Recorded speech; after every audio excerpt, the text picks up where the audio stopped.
সহজ হবে। তাছাড়া জরুরি ঘটনার সংবাদ প্রাপ্তি ও তাৎক্ষণিক সাড়া দেওয়া সম্ভব হবে।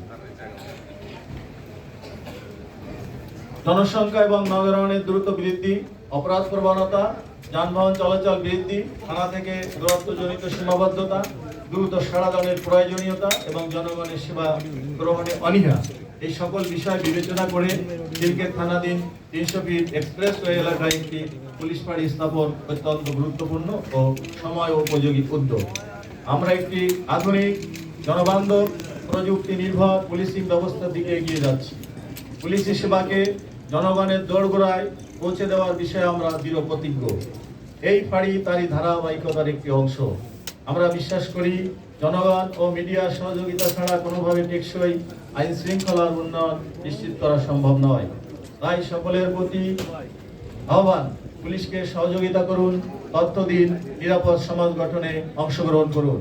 আসুন আমরা সবাই মিলে একটি নিরাপদ, শান্তিপূর্ণ, অপরাধমুক্ত সমাজ গড়ে তুলি। আপনাদের সকলকে আন্তরিক ধন্যবাদ এবং কৃতজ্ঞতা। আমার পুলিশ, আমার দেশ, সবার আগে বাংলাদেশ। এই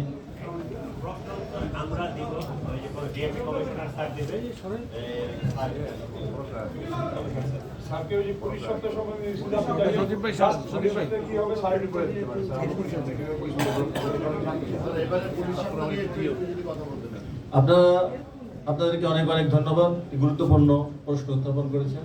আপনারা দেখেছেন 19, 20, 21 এই সময় করোনার কারণে তার পরবর্তীতে রাজনৈতিক অস্থিতিশীলতার কারণে আমরা পুলিশ উইকটা সঠিকভাবে উদযাপন করতে পারি নাই এবং আমরা একটি নতুন আঙ্গিকে গণতান্ত্রিক সরকার আপনাদের সকলে আইন শৃঙ্খলা বাহিনীর সহযোগিতা এবং দেশবাসীর সার্বিক সহযোগিতা একটি গ্রহণযোগ্য, বিশ্বাসযোগ্য এবং সকলের আস্থা অর্জনের মাধ্যমে একটা গণতান্ত্রিক সরকার প্রতিষ্ঠিত হয়েছে।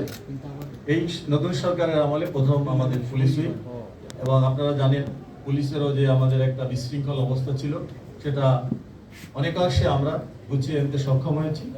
এই পুলিশ উইক আরও পুলিশকে সুশৃঙ্খল এবং জনবান্ধব করার জন্য মাননীয় প্রধানমন্ত্রী, স্বরাষ্ট্রমন্ত্রী এবং সরকারের অন্যান্য যারা এই স্বরাষ্ট্র মন্ত্রণালয়ের সাথে জড়িত, তারা আমাদেরকে নির্দেশনা দিবেন এবং বাংলাদেশের যে নতুন পুলিশ, আমরা নতুন প্রজন্ম যে পুলিশ আশা করে, সেই পুলিশ তৈরি করার জন্য আমরা আমাদের আন্তরিক সহযোগিতা এবং আপনাদের সহযোগিতায় আমরা সেই পুলিশ গড়ে তুলতে পারি, সেই ব্যাপারে আপনারাও সহযোগিতা করবেন। ধন্যবাদ।